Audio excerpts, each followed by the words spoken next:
button. Thank you. Well, welcome everybody. Hard to believe that this is Labinar number 3 in the Social Enterprise Accelerator. And we want to just thank all of you once again for taking time out of your busy schedules to join us today. We'll be here for an hour and a half like we were with the previous labs. And of course, it's going to go by quickly. But before we get started, just would like to, again, on behalf of the Hartford Foundation and the nonprofit support program, thank you all for your active participation in this initiative, both in terms of these Labinars, our mini Zoom consulting sessions, and all the homework that you've been doing. You've all been diligent, and we are very appreciative.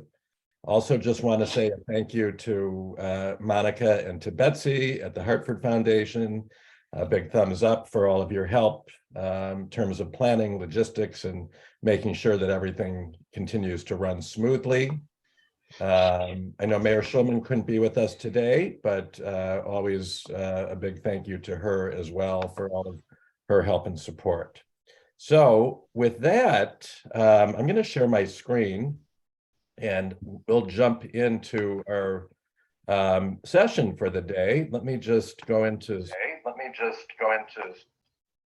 Did I hear an echo? Yeah. What is that about? I don't know. I think it stopped. Yes? Yeah. Okay, good. All right.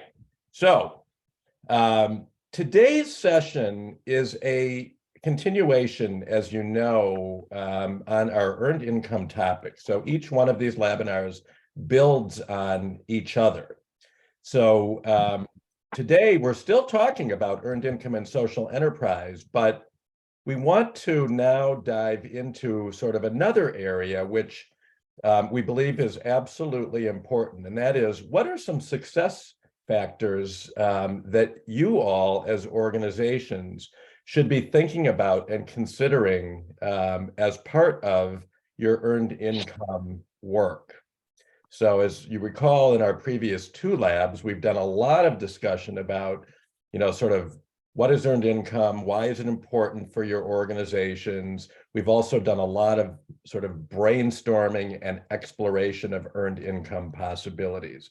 But today we'll be very focused on what are some of these success factors that you want to think about just to make sure you're prepared for earned income success.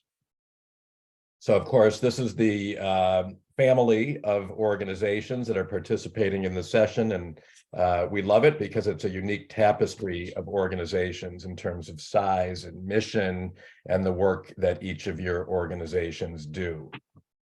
A few Zoom housekeeping items.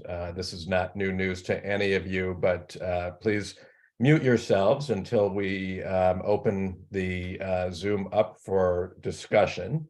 If you could just rename yourself, if you haven't already done so, by looking at the little box with your picture in it, clicking on the 3 dots, and then clicking on rename, so you can add the name of your organization as well as your own name.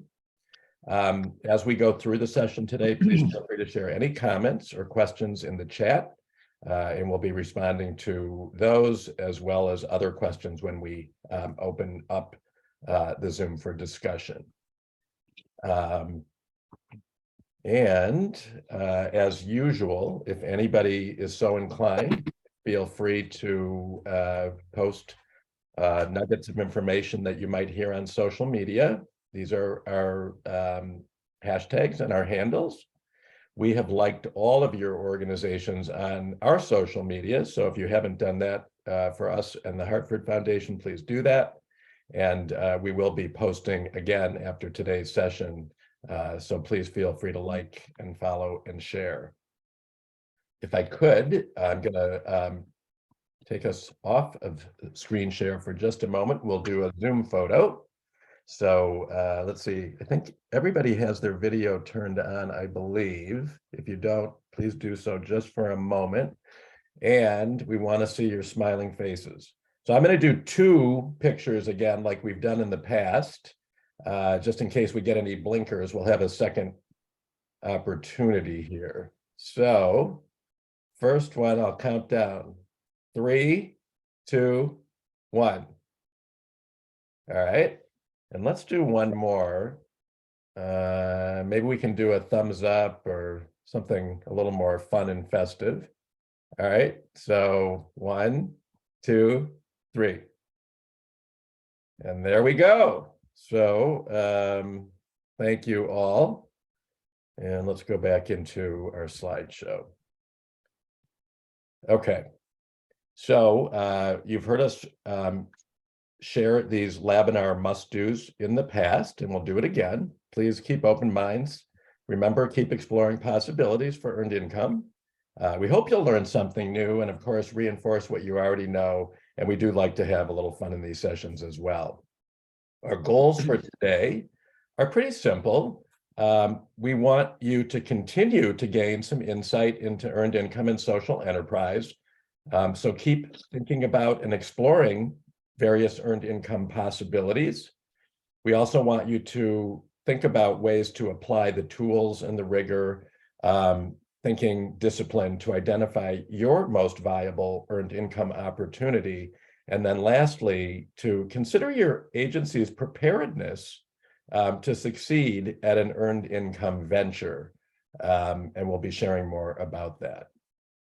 So we're going to start with a little bit of a recap from Lab 2. Larry will walk through that just very briefly, and then we'll dive into the meat of today's session. So preparing to succeed at earned income, that will include a few different things. So further vetting those earned income possibilities that you have, thinking about how you might fund your venture with some startup or growth capital, because we believe it's never too early to think about that. Communication, keeping various stakeholders informed about what you're up to in terms of this earned income initiative. And then that last one, which we've referred to a few times prior in our prior labs, LWRCC, leadership, willingness, readiness, capacity, and culture. And then we'll end with some next steps today. So with that, as you know, we love our poll questions. So I'm going to ask Monica if she can launch our first Zoom poll. All right. So thinking about your organization's #1 earned income possibility, how would you describe it? It's an existing product or service that we want to move from free to fee. We're currently selling the product or service, but want to expand and grow it. It's a product or service that we haven't yet created, but we want to develop, launch, and sell it. And then the last one is, let me get back to you on that.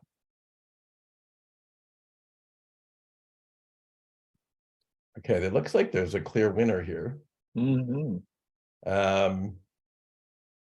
So we're currently selling the product or service, but we want to expand and grow it. So 17 out of 24 of you.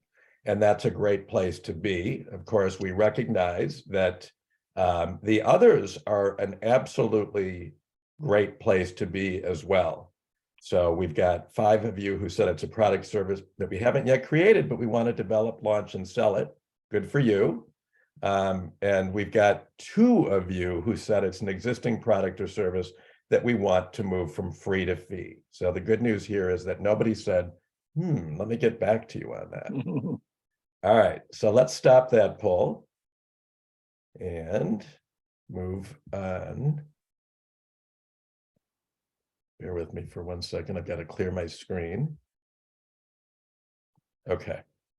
So, we like a quote for each of our sessions, and this one just happens to come from the late Steve Jobs, who said that in terms of innovation, half of what separates the successful entrepreneurs from the non-successful ones is pure perseverance.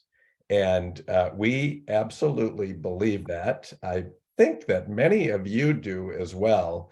We know that this group has certainly not been shy about persevering, at least through this initiative. And we love that. That's the sign of a wonderful entrepreneur, an entrepreneurial spirit. So please keep that up. Okay, Larry, I'm going to turn it over to you to do a little bit of a recap from Lab 2. Great, thanks, Mike. Good morning, everybody. Let's do a couple of minutes of flashback. What happened? Picture of everyone, see your smiling faces, and you'll see another one up on social media in probably just a couple of hours. We focused on 3 organizations and kind of dove deep into the process with each one of them, kind of how did they select their product and service and what happened during business planning, and a little bit about post-business planning. One of them is local, the YWCA.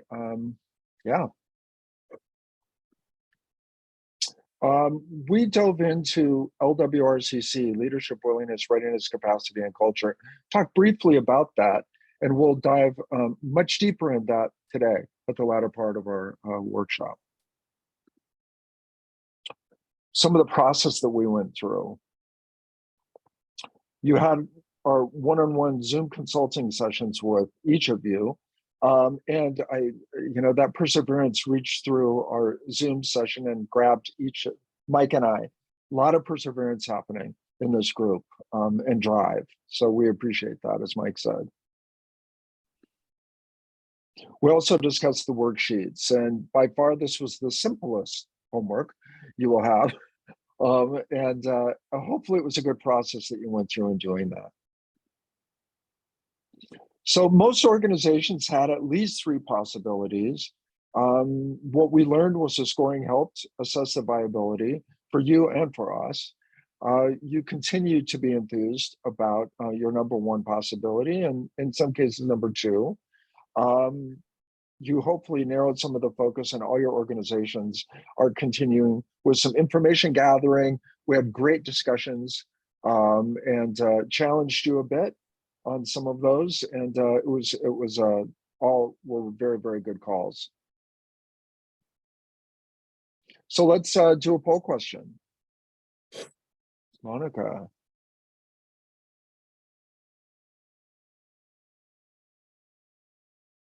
I've hit launch. It's grayed out, but it doesn't seem to be coming up. Is that right? We don't see I it don't yet. see it. Mike, do Betsy, you want to can turn you the try page? launching?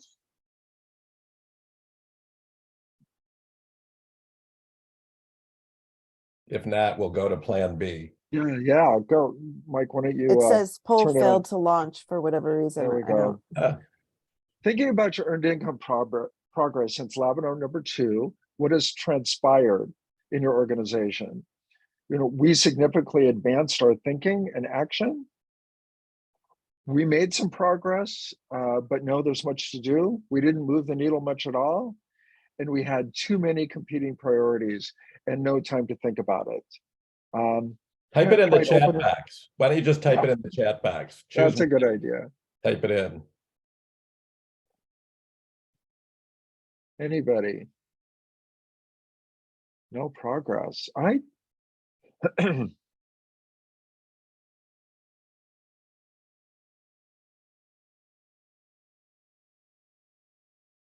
do you want to read them? Yeah, we got some progress, no progress, didn't move the needle much, made some progress. Everyone's kind of moving forward just a bit. A couple of ones that said no progress. I would disagree, since I had those conversations with you. I think we made some progress on the calls, but all right. And a couple of great progress. That's awesome. Thank you for rolling with it here that our Zoom poll didn't work. Mike, why don't we move on? Right. So as we dive into sort of the heart of today's session, keep in mind that we want you to, as you're continuing to think about these earned income possibilities, to narrow your focus. And as part of that, we want you to continue to assess your organization's earned income possibilities.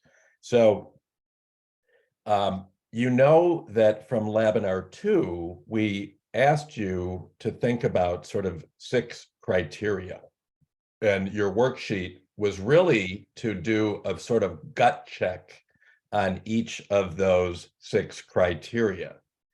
Well, we want you to continue to not just think about and do the gut check on those 6 criteria, but then to actually say, how do you know it? So for example, the first of the 6 criteria is their market need and demand.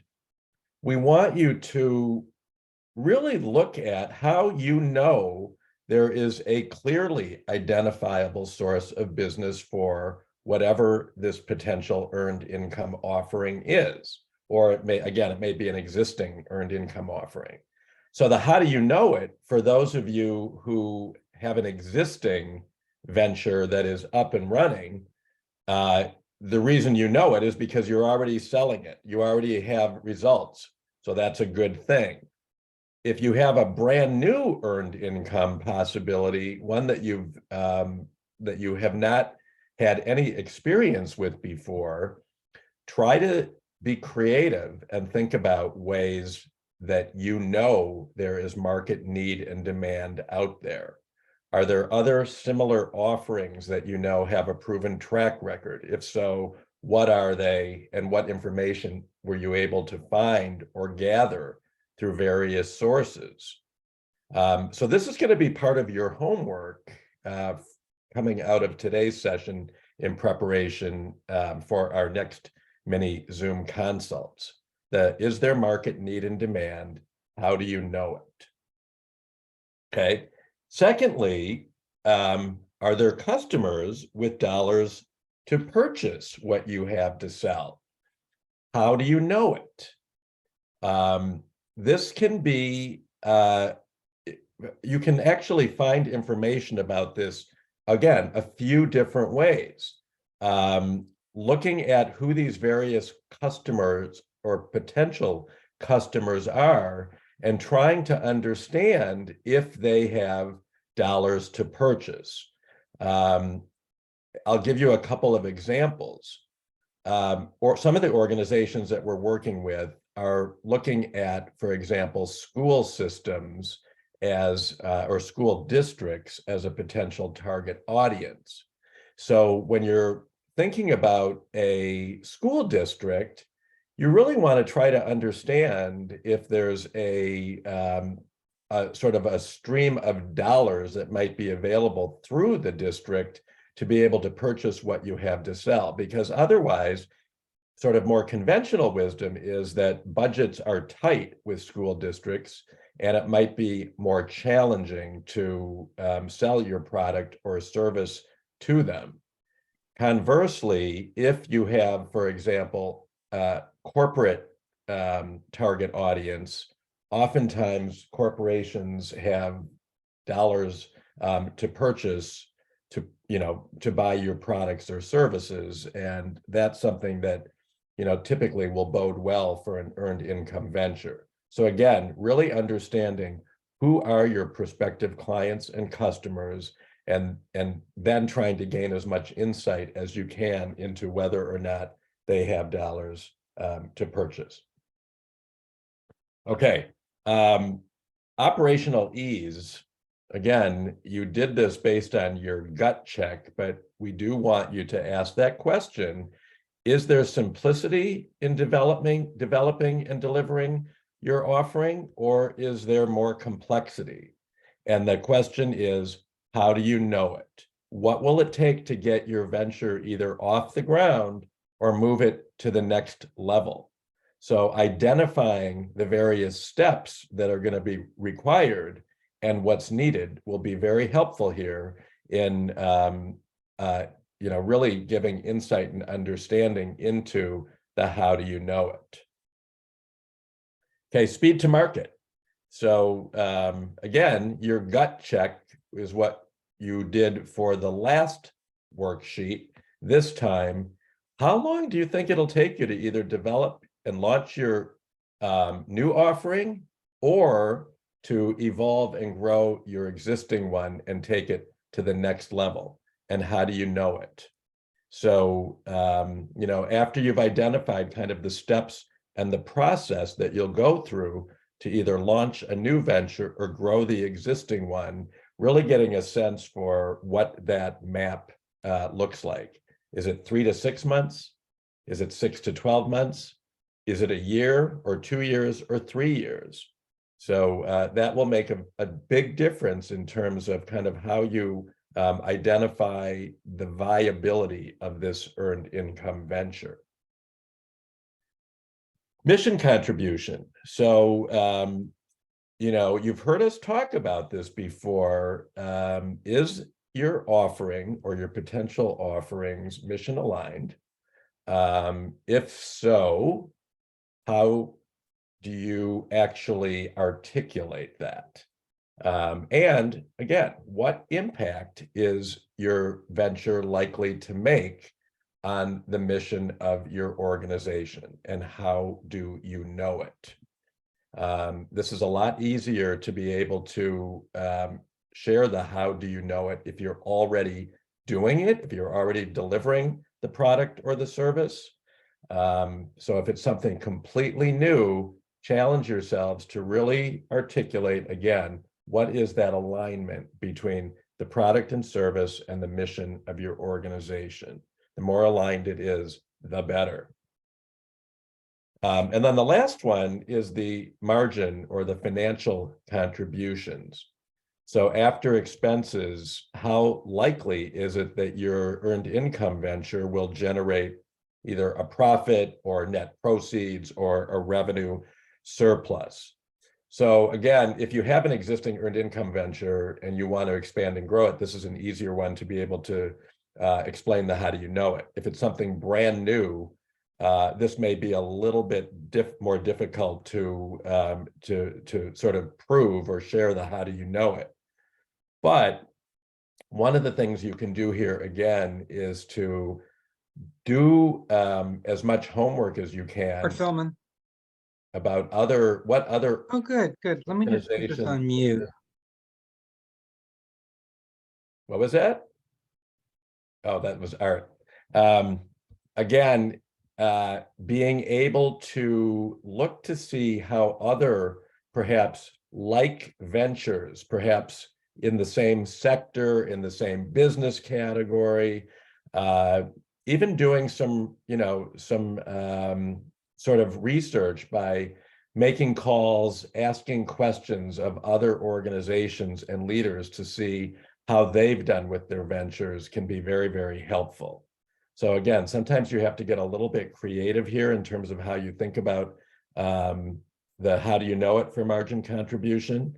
But again, anything you're able to do here to help dimensionalize that will be helpful. Another thing a couple of your organizations have done is to rough out pro forma budgets. So kind of beginning the process of understanding various financial scenarios can be really, really helpful. Sometimes we encourage teams to do maybe a best case and a worst case scenario, and maybe another scenario somewhere in between. And even though it's not a science, it might help you at least get a little bit more understanding about this component. So again, those 6 criteria, as you continue to assess the viability of your earned income opportunities, trying to get a sense for how do you know, as opposed to just a gut check. All right, I don't know if we can try the poll question again. I'll try it. Let's see if it works this time. Yay. Oh, success. All right, so thinking about your organization's #1 earned income possibility, which assessment criteria below do you know the least about? The least about market need and demand, customers with dollars to purchase. It can be developed, launched with operational ease. It can be developed or launched quickly. It will contribute to meaningful mission impact. And I think the last one is the margin. I don't know if margin impact is on there or not. I can't see it. It's not. Okay. So looks like we are gravitating towards the middle one. Mike, you can expand the box too. Oh, can I? Yep. All right. everybody can expand the box if it Oh, doesn't fit. there it is. Yep, there it is. And it's got some, yeah, it wins. Oh, you know what? I can't see it. Let me just see here. It's okay. Well, somebody tell me, how many winners do we have in that box? There's 11. Oh, we got Margin. 11. All right. Yeah. So, you know, I guess it's a little tricky to get your hands or your heads wrapped around how much margin contribution an earned income venture is going to contribute, and that's understandable. In second place here is it can be developed or launched with operational ease, a little tricky as well. So again, for both of these, if those are the ones you chose, for again, margin contribution, try to rough out some, you know, a pro forma or a best case, worst case, and maybe a middle case scenario. It will be very, very helpful. And also, you know, see what you can do by digging around on the internet. And also, if you know any folks who are operating businesses in categories that might be somewhat similar, if there's anything you can glean by having a conversation with them, those can be helpful ways to get at this and just provide more understanding. In terms of it can be developed or launched with operational ease. You know, we are big fans of laying out kind of a step-by-step process on paper or virtual paper on what would be involved to either launch a new venture or take an existing one and grow it to the next level. So once you've identified kind of the step-by-step, you should be able to at least get a better sense for, is this, you know, easy or simple or complex or somewhere in between? So, and of course, we'll talk more with you during these mini Zoom consults. So as you're thinking about these things and attacking the homework, bring them with you and we'll talk about them. I'm going to just pause right now, stop my screen share, because as we walked through these 6 sort of criteria and said, think about how do you know it, we want to at least ask any of you if you have questions, if there's anything we said that you want to probe further on, or if there's just any comments about any of this. So we'll open it up, or we'll open it up and ask if anybody has anything that they'd like to ask or share here. Anybody? Hey, Mike, it's Larissa from Leadership Greater Hartford. Hi, Larissa. I appreciate the last piece you said there, right? Which is that we could dig into more of this with you all and sort of the one-on-one consults, because that's a space where I'm most excited to leverage the two of you, right? Because you've done this work with so many other organizations that for us and expanding some of our consulting and training work, consultants keep their pricing close to the vest. You don't get it unless you are in a bid for doing work with them. So a lot of that will impact our margins. I imagine other organizations feel sort of similarly, right?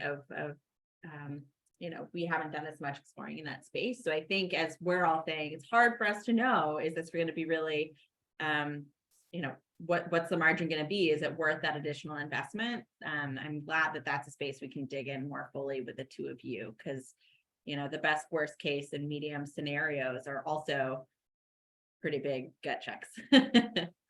Yeah. Yes. Yeah, we're here for you. Again, that's part of the spirit of these mini consults, is, you know, within reason, being able to provide some insight, some perspective, and some understanding. So anybody else have a question or a comment that you'd like to share? Okay, then let's continue. All right, Larry, want to talk about funding your so venture? let's talk about funding your venture. So as you move forward, as you're thinking about either growing something that you currently have or building something new, there's always dollars that you're going to need to get it off the ground, to move it forward. So what might you need it for? There probably is some staff that you need. We You know, a lot of times in new businesses or even in current businesses, they add staff members with the skill set to actually do those jobs. Marketing and communications, probably a website you need to redo. There's some communications that need to go out. There might be capital expenses. You might have to redo part of your facility. You might have to buy some equipment, whatever that is, technology. Usually some computers, there might be phones or iPads or other types of software actually that you might need, or it might be some rent that you have to cover if you have to rent a new space, or there's others. Lots of ways that you can use startup or growth capital in launching or growing a business. So ways, where do you get the money from? You know, from donors, and we like to call them mission impact investors. Because they don't get anything back financially. What they get back is knowing that you have done a great job and that there's some mission impact there. It might be a grant that you received. It could be crowdfunding, where, you know, from a lot of different smaller sources, you receive some funds. Could be a business plan competition, or you might self-fund. And there's a lot of other ways that dollars might come in to actually help with this. The donor mission impact investor, we do fast pitches, which is like Shark Tank, and a lot of capital is raised during those events, for instance. What we'd like to do is to dive in and talk about these just a little bit and give you an example of an organization that use that model. Mike? So this first example is Age Options. They're based out of Chicago, and they're a AAA, an area association on aging. And we worked with them to launch this earned income venture called Advisory. And essentially, it's a product that helps both consumers who are trying to navigate complex Medicare and Medicaid issues to provide them with tools and ways that they can better understand it, work with it, and be better equipped to know exactly kind of the ins and outs. When we worked with this organization, they had about $150,000 in startup capital that they needed to generate to really launch this business and get it off the ground. As Larry said, they had to build a website, they had to do brand identity, they had to hire a staff person, they had to invest in some technology, and so on and so forth.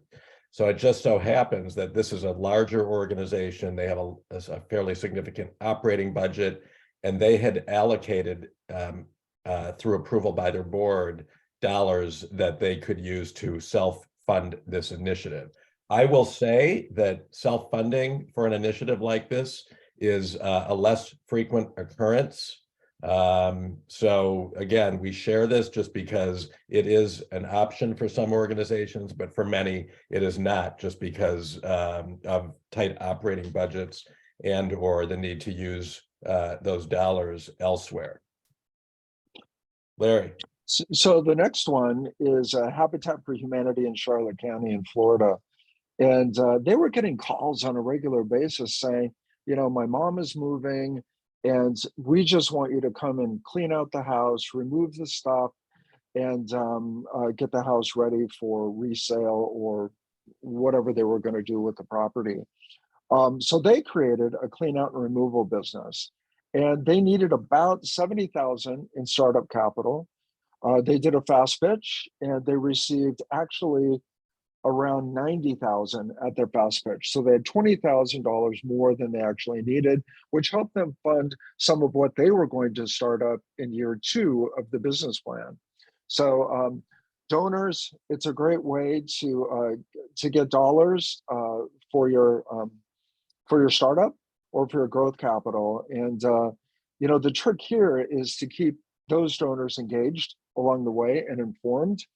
And many of our organizations then do quarterly or you know, every 6 months an update on how their business is going and how their dollars were used. So donors, it's a great source of funds. The next is a grant. There's an organization that we worked with here in the Seattle area where they're helping build careers with mostly women coming out of substance abuse or incarceration. And they created a training model called Reach Plus that they were actually getting calls to say, we want to do what you're doing, sell us the curriculum. A local foundation loved the business plan so much that they fully funded it in a grant with very few strings attached. So part of the problem with the grant, as you know, is sometimes there's a lot of strings attached to that, whether it's some type of reporting or evaluation or whatever it might be. So this organization was fortunate enough to negotiate very few strings. So a grant is another way that startup or growth capital could be obtained. So another way to generate funding toward your startup or growth capital is using a crowdfunding approach. This organization, the Lighthouse of Manasota, which is in the Sarasota, Florida area, had a earned income venture called Peepers. It's a retail store that sells all kinds of low vision merchandise, including lots of different digital and high-tech magnifiers. So they took a very different approach here, which actually turned out to be quite effective for them. What they did is they created an appeal letter to donors, but it wasn't the typical sort of end of year appeal letter that often goes out from nonprofits. This was specifically focused on and dedicated to a letter that told a very compelling story about how an individual's life was changed in a very powerful way through having shopped and bought a digital magnifier at Peepers.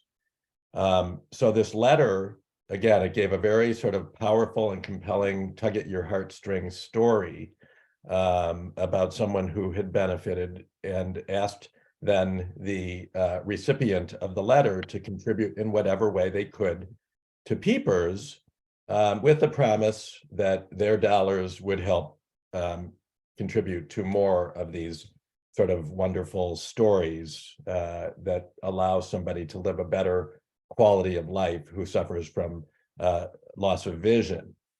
So what was interesting about this crowdfunding approach was, even though this organization had to raise about $100,000 in startup capital, they were able to actually do it through this appeal letter by getting lots of checks that came in for small dollar amounts: $10, $25, $50, $100, $250, and $500. So don't rule this out as a possibility, because again, it can be quite effective. Even if it doesn't generate the full amount of your startup or growth capital, it can be a significant contributor. Okay, so that's Peepers and crowdfunding. The last one we wanted to share with you, again, this is a unique and a creative way to generate some resources toward your startup or growth capital, is through a business plan competition. It so happens that the Tampa Bay Healthcare Collaborative, which is an organization that promotes and advances health equity to those who are negatively affected by barriers to having their best possible health, they were getting ready to launch a sort of a cultural competency training consulting type business venture to assist health and human service organizations in and around the Tampa Bay area.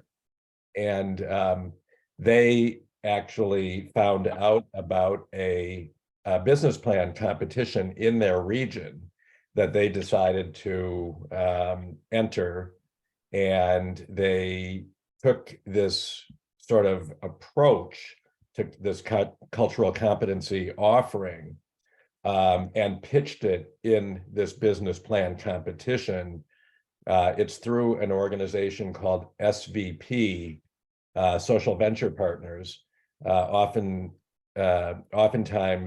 SVP has offices, in a lot of different parts of the country, and they entered it and they won a $10,000 cash prize. I think I think they didn't win the first prize, but they won the second prize. So they decided they were going to put those dollars towards what would become their startup capital as part of getting ready to launch this. So again, doing a little bit of homework, going online, seeing where there might be some business plan competitions can be a very fruitful and productive exercise. Okay. Larry. So let's launch the next poll. Monica, yeah, the magic worked. Thinking about your organization's earned income possibility, which method of raising startup or growth capital do you think will generate the greatest funding for you?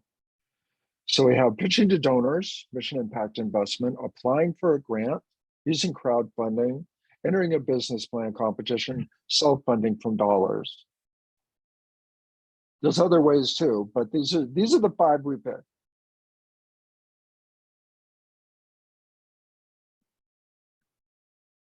At least one organization, a couple people are putting self-funding. That's interesting. Pitching to donors, applying for a grant. Huh. All right. Well, looks like everybody has chimed in on this. So either pitching to donors or applying for a grant. We like the pitching for donors, very few strings attached to those funds. So thank you for doing that.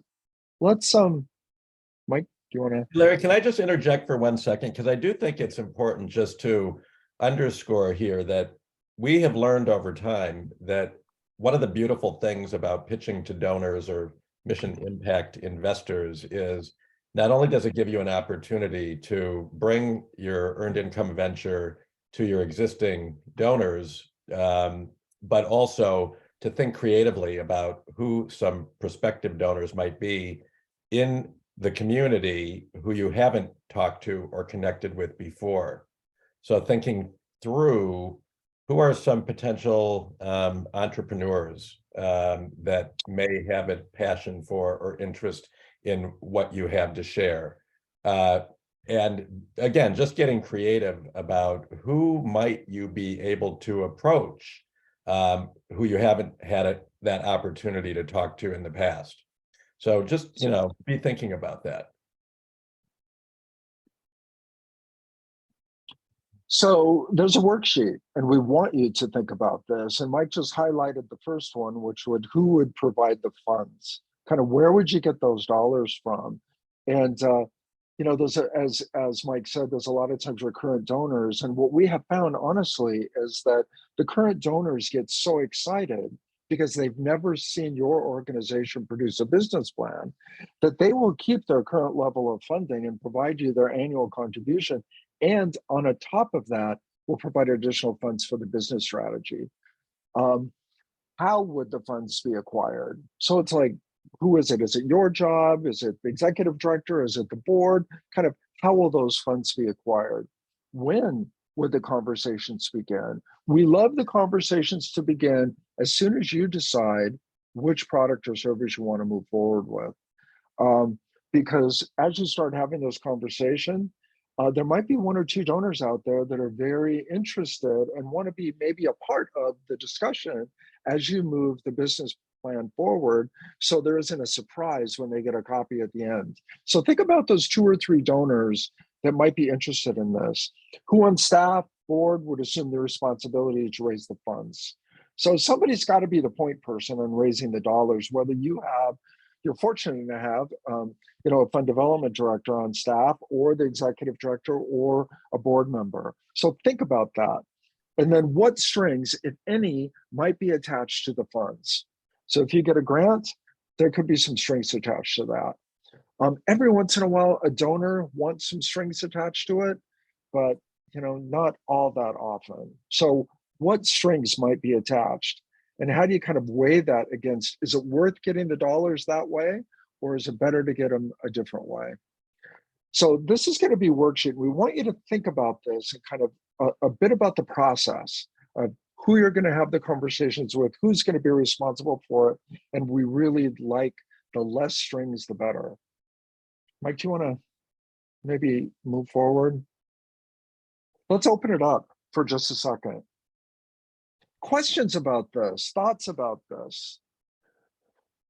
Have some of you had huge problems with some of these ways of raising funds in the past? Anybody want to share or have a question? Larry, I just want to acknowledge one thing, because I know in some of the conversations that I've had in my mini Zoom consults, the idea or the question has come up about, well, what if we take out a loan? A loan that we actually would go to a bank or another financial institution. So, we purposely didn't talk about that here, but I think it's probably worth mentioning that, if you can avoid taking out a loan to fund your earned income venture, it would be advisable, because if you can actually raise these dollars in ways that you don't that you don't owe those dollars back to an entity, is certainly a better thing to do. And again, just through the work that we've done over many, many years with lots of nonprofit organizations, we've just found that there's, great likelihood for success in raising dollars if you think about and approach it creatively. Yeah, I don't think we've ever had anybody take a loan out that we've worked with. So we'd like to take that off the table if you can. Any questions, thoughts about this section? All right, hearing none. Let's move on, Mike. Okay, so we've talked about sort of the 6 criteria that you really want to both look at and try to better understand the how do you know it. We've talked about funding for your earned income venture and where might it come from to generate that startup or growth capital. And now we want to talk a little bit about communications. So continuing along this sort of line is, what's it going to take to be successful at your earned income endeavor? And we believe, again, through experience, through the work that we've done over time and with lots of organizations, that it's really important to keep your key stakeholders informed while you're planning for earned income. So let's talk a little bit about what that means and what it looks like. So first of all, we are big believers in communication, and just fundamentally, the more you communicate about what you're up to with your various stakeholders is typically a good thing, especially as it relates to earned income. So one is it educates people and informs. 2 is that it can help you build support for your earned income endeavor. 3, it creates transparency in what you as an agency, as a team, and an organization are doing, which in this day and age is really important. And I guess along those same lines, by communicating, it eliminates the mystery that sometimes surrounds what might seem like secretive things that are going on in your agency.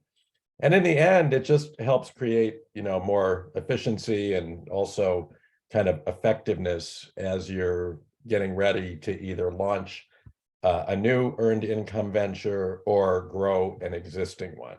So lots of good reasons why communicating about an earned income endeavor is important.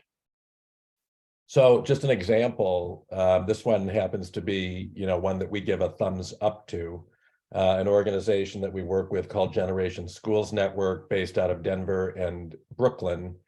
Their mission essentially is to provide very unique high school education curriculum that offers teachers the opportunity to teach more and better and more efficiently and more effectively, gives them more time to teach, and also students to learn in better, more efficient, more effective ways. So they have a unique model. But that aside, the reason we gave them a thumbs up in terms of communication is because they did a number of things as they were going through and preparing to kind of launch their earned income venture, which was a consulting practice.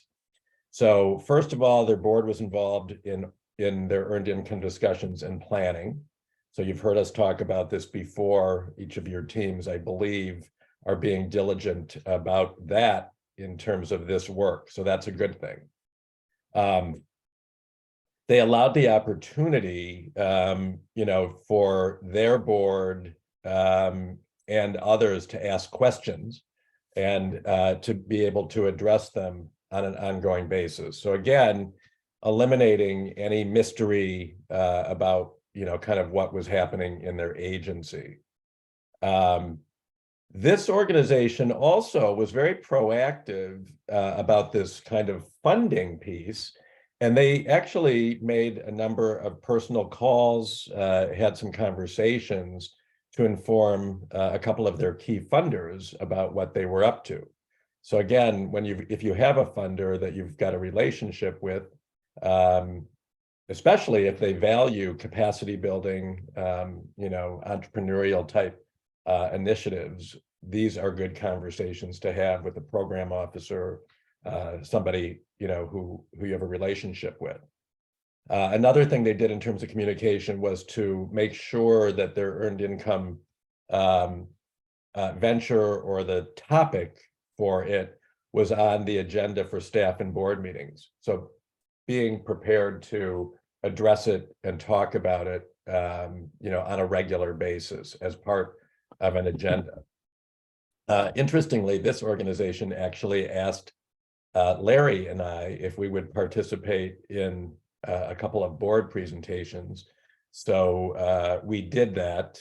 And again, I think the thinking there was that sometimes when you bring, quote unquote, the thought leaders or the experts in, it can help go a long way in both communicating with your board and other stakeholders, and also allowing for some dialogue, especially if there's some naysayers or folks who might be a little bit more resistant to the opportunity.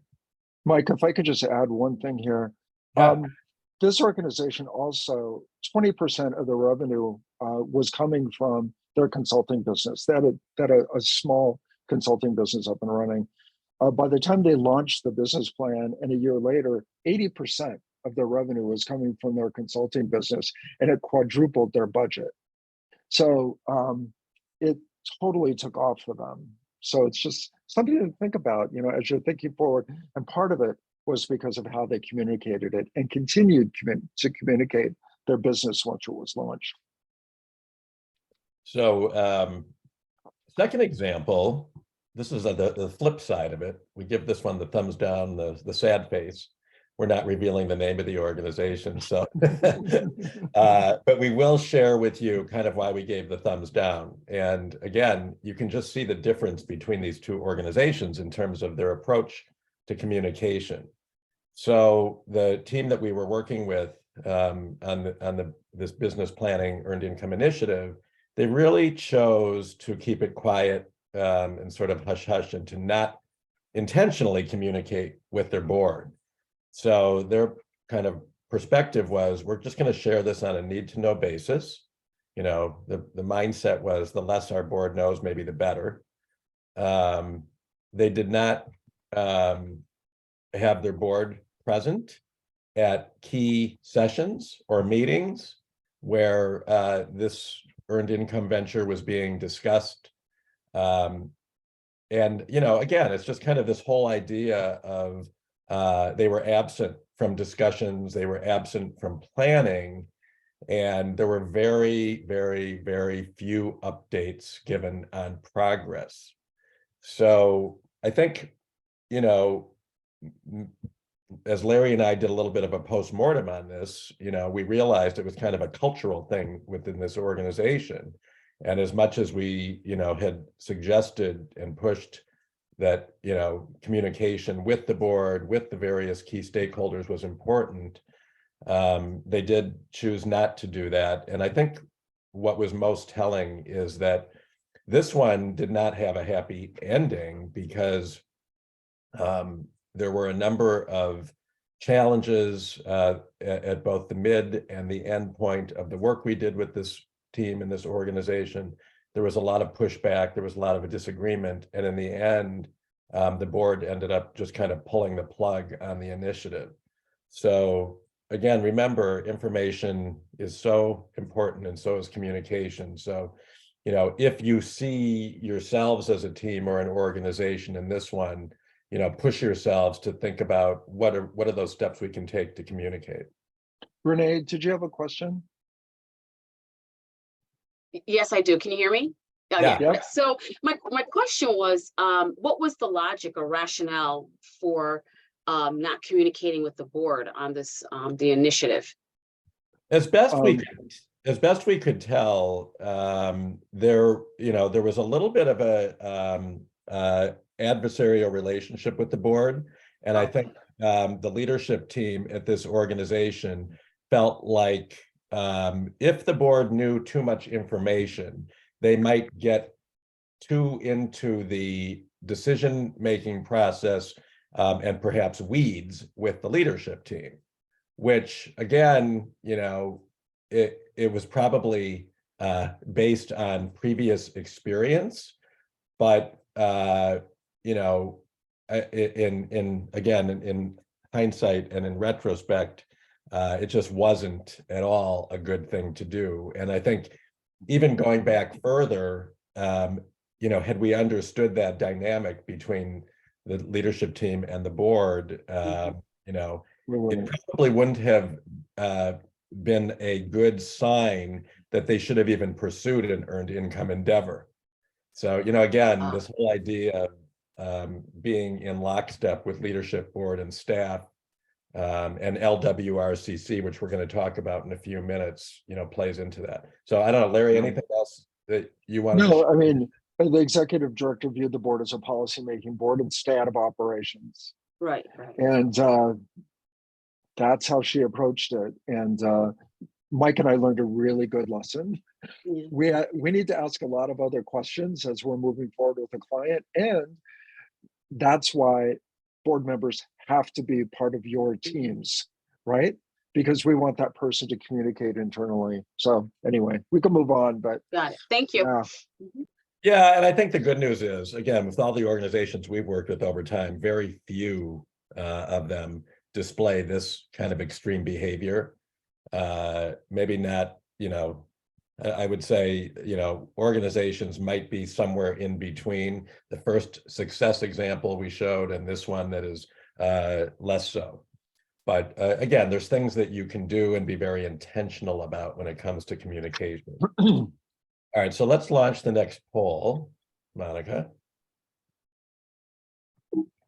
So how would you describe your organization's communications activities related to this earned income work that you've done so far as part of this Social Enterprise Accelerator Labinar series? First one, we've covered all our bases. We've had conversations with board and staff, donors, volunteers, and other key stakeholders. Second, we've shared with staff and board, but not with anybody else.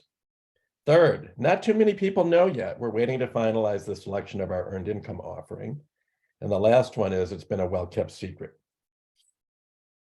We haven't talked to anyone. So let's see, you're gravitating toward that we've shared with staff and board, but not with anyone else. So we've got 10 responses there, followed by we've covered our bases. We've had conversation with board, staff, donors, volunteers, and other key stakeholders. And then we got a few of you who said not too many people know yet. We're waiting to finalize the selection of our earned income offering. So, again, I'm glad to see we don't have anybody here who said it's a well-kept secret. That's a good sign. I don't think we have anybody who's going to fall into that sad face category. And, it's understandable if you're not 100% sure where you want to land or where you're going to focus, keeping those discussions internal is absolutely appropriate. So be thinking about, at what point does it make sense to at least start to have conversations with some folks externally who might be able to help you move the needle, in one way or another. All right, I'm going to end that poll and ask you all the question, because this will be part of your homework, worksheet 3. So who are you keeping informed about and engaged in this work? Presumably, I think, all of you said your board, and of course, we each have a board member involved in the initiative, which is a good thing. They're able to act as advocates on your behalf with the rest of the board, your staff, of course. If you have had any conversation with donors, good for you. If you haven't, think about who they might be and how you could approach a conversation with them, a preliminary conversation. If you have volunteers in your organization, remember volunteers certainly can help you if they know and understand what you're up to. They can certainly help you add to your communication and evolve it.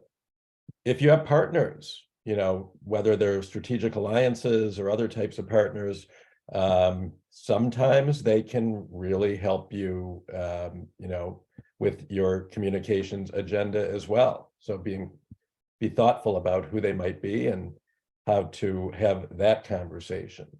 And then in some cases, how might you communicate with who your potential clients and customers could be, or if you have existing clients, is there opportunities for communication? So we always think about, like, if you have SurveyMonkey, and polls, that might be a great way to communicate with some potential clients or customers, just to get some early indicators about, their interest in what you have to share. And there might be some other opportunities here for identifying folks to communicate with. And then the question becomes, so first you answer the who, then the how. So, the board meeting updates, we absolutely urge you to make sure you're doing that, that you include it on an agenda at every board meeting. It might be a short update. It might be an update that's a little longer, but whatever the case, making sure that it's a part of the discussion and the update process. If you do have regular staff meetings, if you have volunteer meetings or other types of internal meetings, making sure that you're putting this earned income endeavor on that agenda. Again, it's the information will be helpful. It'll make folks feel like they're a part of the process, and that you're bringing them along with you, as opposed to waiting until the very end when you're ready to launch something or expand and grow it, drawing them in. That funder investor outreach, again, might be a personal call or conversation. It might be a one-to-one meeting. It could be a Zoom conversation, but again, really leveraging those relationships that you might have with folks who could potentially write a check when you're ready to ask them. But the key here is, don't wait until you're ready to ask for the check. Bring those funder, investor, donor folks along with you, because they'll feel more a part of the process. Email updates, those are always a great thing to do. Many of you have newsletters that go out to your various stakeholders. That's a great place to introduce or share information about an earned income venture. As I said, SurveyMonkey, you can survey folks, get their input that way. That can be a very helpful communication tool. And there's certainly other ways as well. So the how are you keeping stakeholders informed, or how will you keep them informed about and engaged in this work, is another important component. Okay, I'm going to stop my screen share for a minute and just pause to see if anybody has any questions about communication or anything that you would like to share. Or Alice? are any of you doing? Whoops. Go ahead, Alice. Oh, sorry. So I'm Alice Turner with URise Ventures, and we are looking to launch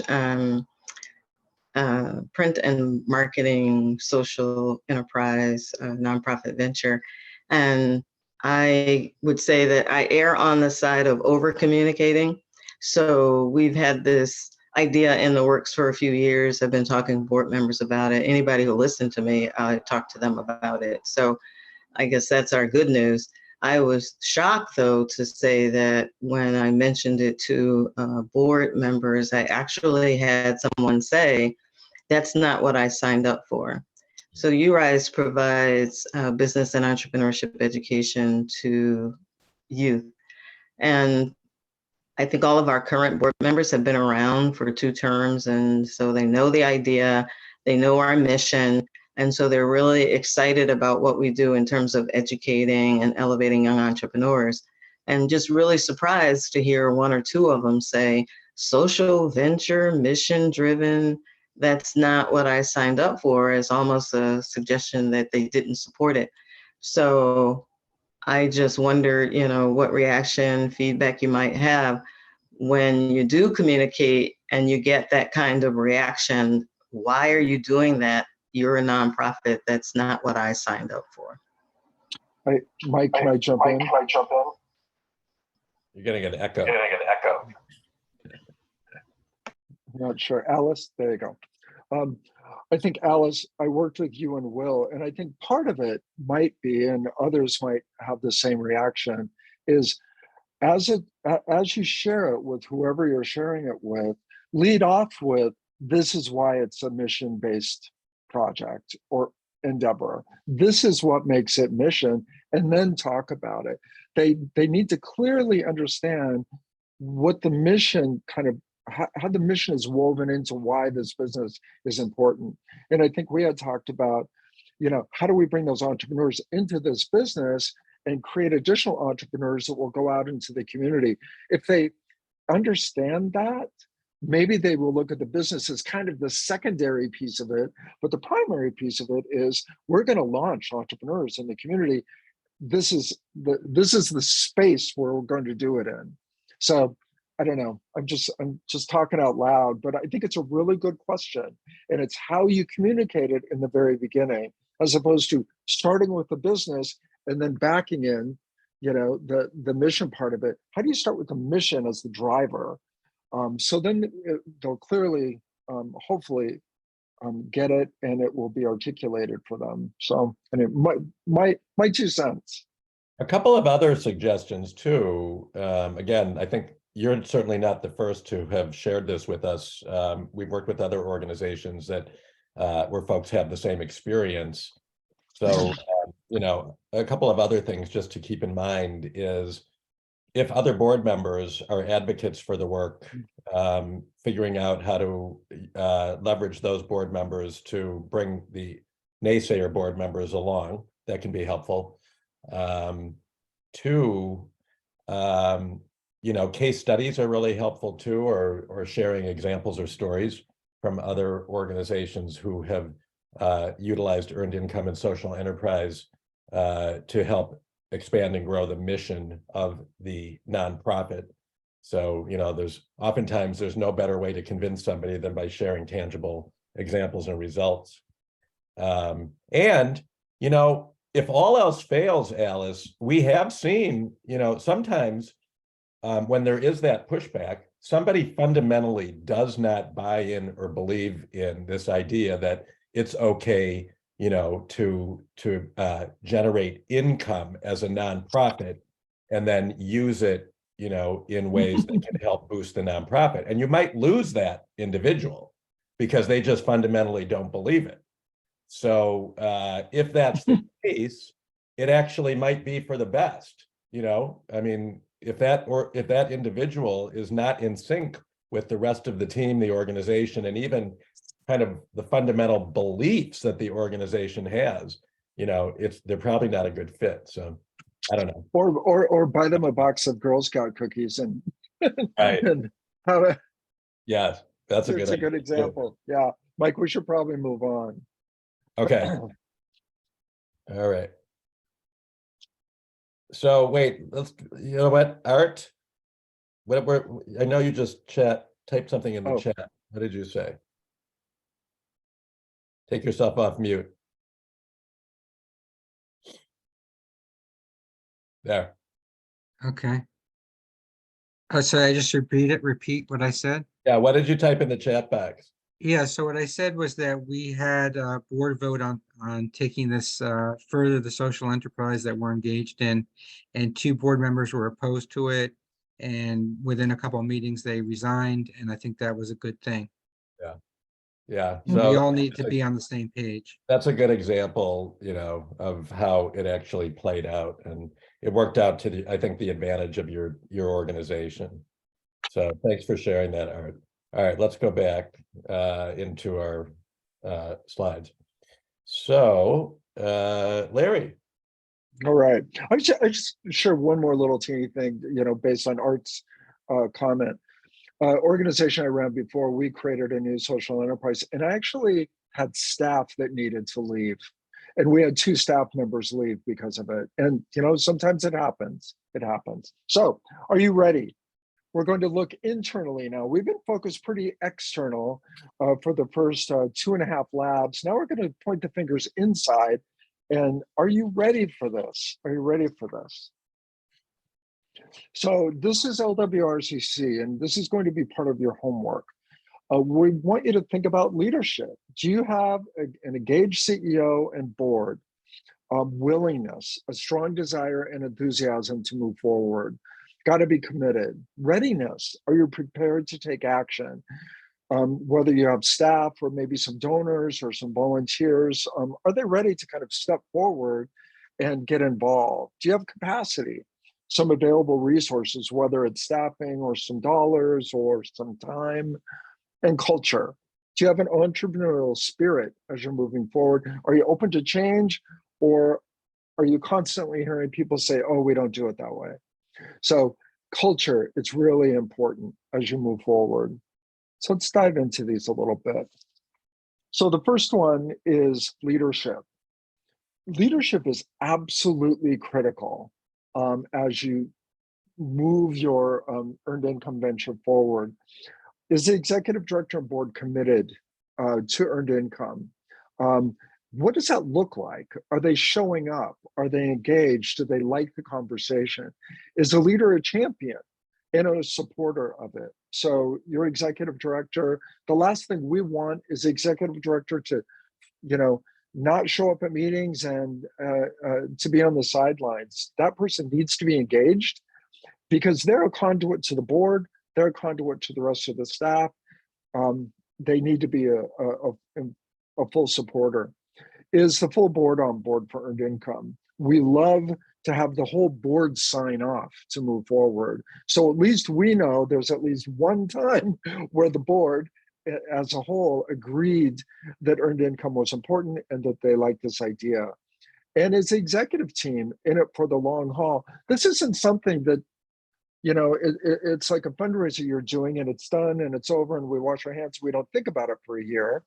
This is something that you're in it for the long haul because it becomes a part of who you are as an organization, or it is part of who you are, and you're going to take it to a whole different level.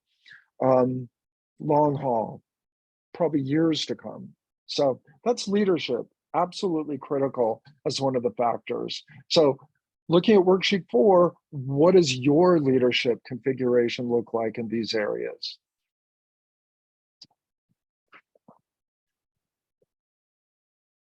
All right, so continuing on our LWRCC willingness. So there's a number of things that sort of go along with this. And the first one is there a strong desire and enthusiasm for earned income within your organization?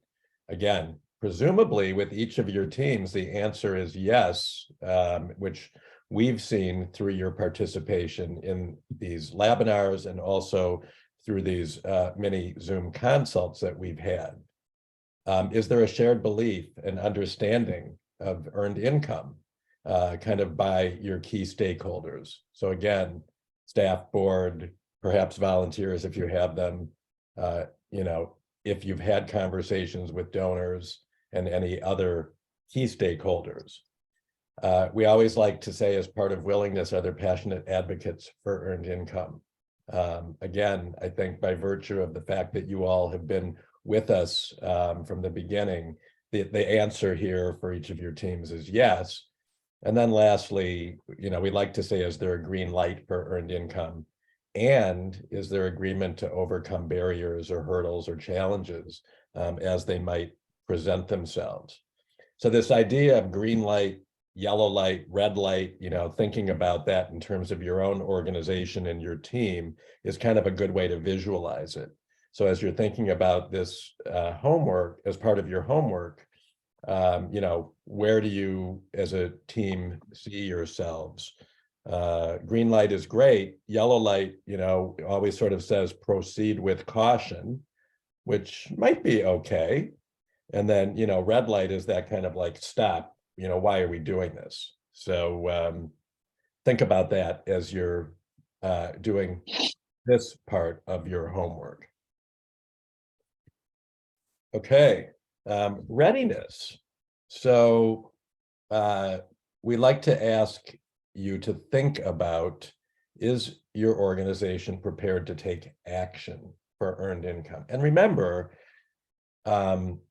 oftentimes there's a lot of talk, discussion, planning that goes on, but when it actually comes time to take action, is your team going to be prepared to do that? Which means spending dollars, investing, and, you know, making tangible strides and steps forward to go from discussion and planning to actual action. As part of readiness, we also like to say, you know, is your team, your organization driving toward thrivability? Which presumably, hopefully, the answer is yes. But if for some reason you were to say, you know, we're stuck, we're moving backwards, you know, here's why, that can be a bit of a you know, a red flag. Is there organization stability? We certainly think that when there is stability within an organization, it is a good indicator that moving an initiative in an earned income initiative forward will happen in a way that's positive. If you're struggling to keep your doors open because you can't make payroll, that does not bode well for an earned income venture, just because there's too many other bigger issues, bigger priorities that would get in the way. Also, we like to ask, is the organization strong at planning and execution? That will bode well in terms of your readiness at an earned income endeavor. You know, a number of your organizations have been through strategic planning. I think even one or two of you are in the middle of it now. So it's one thing to develop a strategic plan. It's another thing to actually execute it and achieve the goals that you set out to do. So that's not that unlike developing a business plan. So again, if you've had a positive experience developing a plan and executing, chances are your readiness will be good moving forward on an earned income endeavor. All right. So the next is capacity. Do you have available resources for earned income? So the second one is the needed talent and time for earned income. Don't think about this as, if we launch a business, do we have the staff that can manage the business? Think about it as, we're going to write a business plan. Do we have the time and the talent to actually move forward and do that? We usually add staff when the business is actually launched. So don't get stuck there. Are there existing or potential funds available for earned income? We talked about that a bit just a few minutes ago. At least begin thinking about that. Do you have the capacity to raise those dollars? And are there some partnerships or maybe some strategic alliances that we can leverage?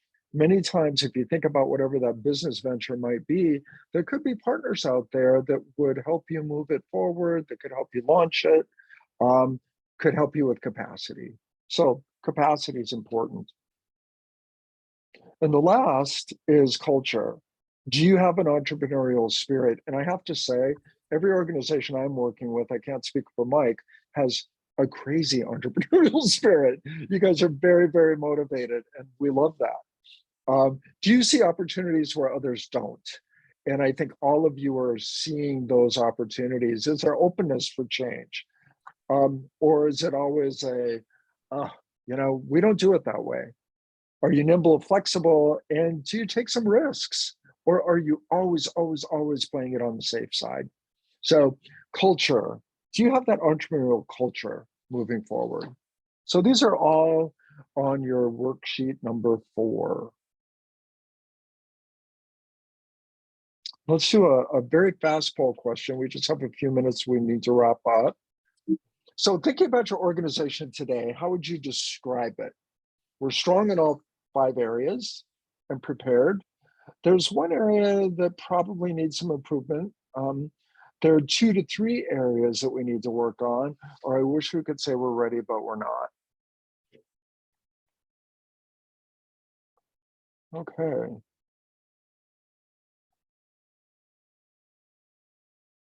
All right, well, there's at least most of you, 13 of you, the winner is there's probably one area you need to work on. And usually that's the case. Usually there's 1 or 2 areas actually that organizations need to work on. And we like to draw it to their attention now so they can begin to think about it. And how would we mitigate that as we move forward? What needs to change as we move forward? So thank you for doing this. We'll take that off. So as we've talked today, we've talked about a number of these sort of areas that we believe are important for you to think about in terms of, are we poised to succeed at an earned income endeavor or a social enterprise?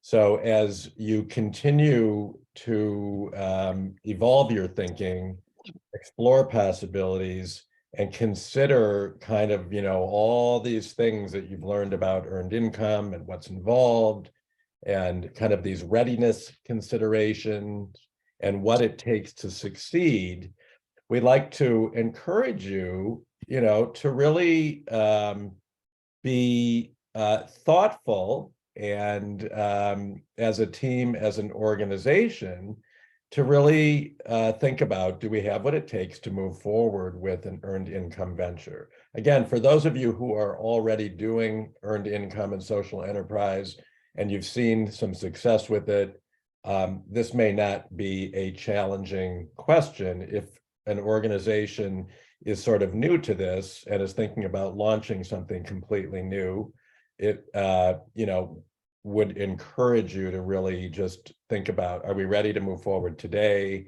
Maybe, are we ready, but maybe a little bit down the road in the future, or are we unsure? So, have these conversations, and we'll talk about this during our next mini Zoom consult with each of your teams. I think the good news is that with all of these things that we talked about today and shared about, if you find yourself deficient in any of them, especially, kind of in that LWRCC category, you can identify those areas perhaps that you need to dial up or work on. So as you said, many of you said in that Zoom poll question, you might have 1 or 2 areas that you need to strengthen, and that's okay. I mean, you can actually take the time and steps that you need to go through and do that process. So with that, again, homework in preparation for our mini Zoom consult number 3 is to do a few things on those worksheets.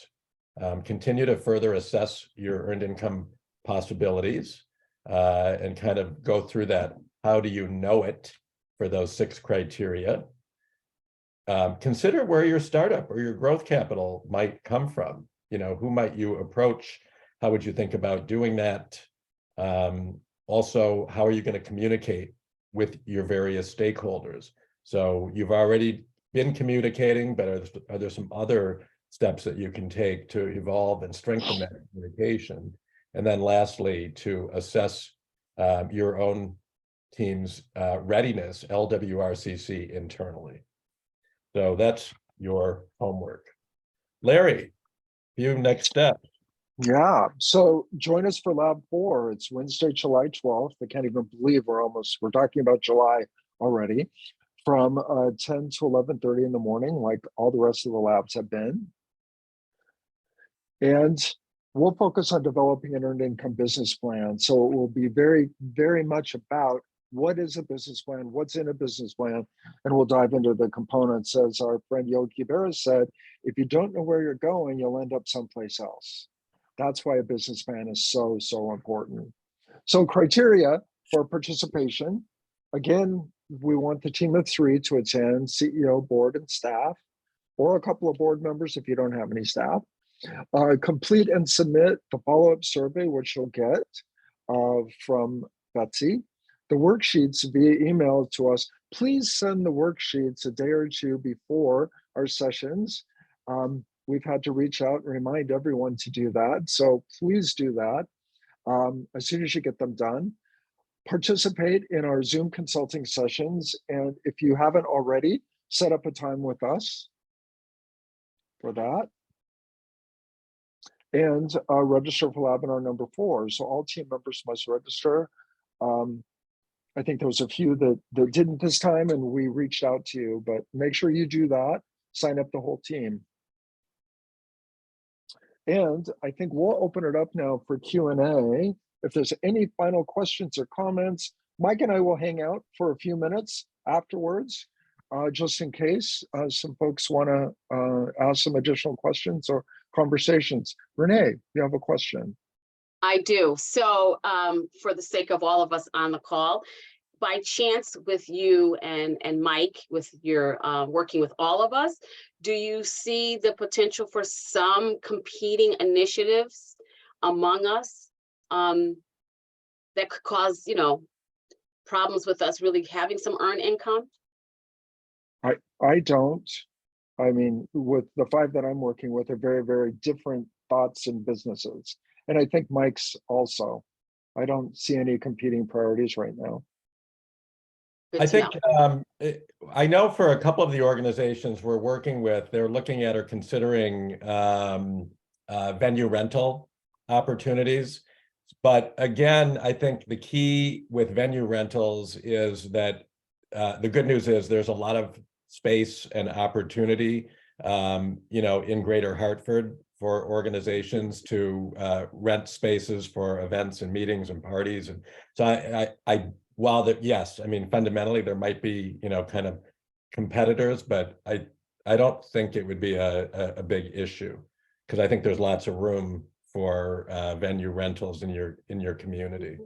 But it's Great. a good Every once in a while, there's maybe competition with donors, which is why we want you to start reaching out to those key donors sooner than later and sharing your business.